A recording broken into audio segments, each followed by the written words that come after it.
महाराष्ट्र की सियासत में पिछले कुछ दिनों में सियासत के कई रंग देखने को मिले हैं।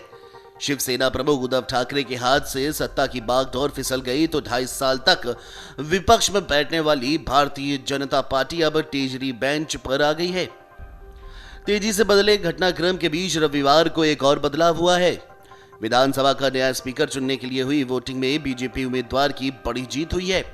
स्पीकर पद के लिए बीजेपी के उम्मीदवार राहुल नार्वेकर को 164 वोट मिले। महाविकास अघाड़ी के उम्मीदवार राजन साल्वी के 107 वोट ही मिल सके। राहुल नार्वेकर ने अपने प्रतिद्वंदी राजन साल्वी को 47 वोट के बड़े अंतर से शिकस्त देकर यह सुनिश्चित कर दिया कि स्पीकर की कुर्सी बीजेपी के पाले में रहेगी।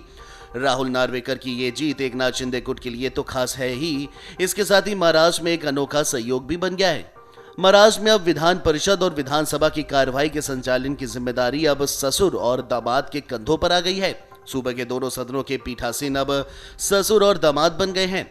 विधानसभा स्पीकर के चुनाव में जीतकर राहुल नार्वेकर पीठासीन के आसन तक पहुंच चुके हैं। विधान परिषद में पीठासीन के आसन पर पहले से ही राहुल नार्वेकर के ससुर रामराजे नाईक निंबालकर हैं। रामराजे नाईक निंबालकर शरद पवार की पार्टी यानी राष्ट्रवादी कांग्रेस पार्टी के नेता हैं। निंबालकर के दामाद राहुल नार्वेकर मुंबई के कोलाबा विधानसभा सीट से बीजेपी के विधायक हैं।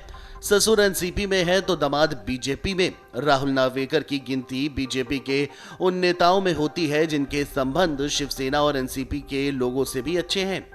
राहुल नार्वेकर महाराष्ट्र विधानसभा चुनाव से ठीक पहले बीजेपी में शामिल हुए थे। राहुल शिवसेना और एनसीपी में भी रह चुके हैं।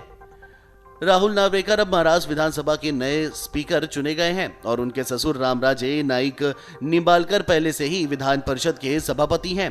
अब सूबे की विधायिका का संचालन एक तरह से कहें तो ससुर और दामाद की जोड़ी करेगी। हालांकि दोनों ही अलग अलग दलों से भी आते हैं। वहीं महाराष्ट्र विधानसभा के स्पीकर के चुनाव में भारतीय जनता पार्टी के नेता राहुल नार्वेकर की इस जीत को शिंदे गुट के लिए एक बड़ी सफलता भी मानी जा रही है। वहीं विपक्ष के राजन साल्वी को हार का सामना भी करना पड़ा है। बता दें कि महाराष्ट्र की राजनीति में राहुल नार्वेकर एक जाने माने नेता हैं। राहुल पेशे से वकील हैं। 2019 में हुए विधानसभा चुनाव में पहली बार राहुल विधायक बने हैं। राहुल मुंबई के कोलाबा से विधायक हैं। नार्वेकर 2014 तक शिवसेना में थे। इसके बाद 2014 में उन्होंने लोकसभा के टिकट के लिए दावेदारी ठोकी, लेकिन टिकट नहीं मिला। इसके बाद उन्होंने शिवसेना छोड़ दी और एनसीपी में शामिल हो गए। एनसीपी ने तो उन्हें टिकट दे दिया, लेकिन वे लोकसभा चुनाव में शिवसेना के उम्मीदवार के खिलाफ हार गए थे।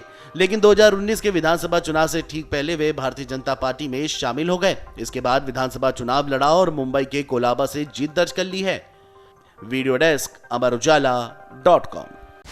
डाउनलोड करें अमर उजाला ऐप और पाएं खबरें लगातार।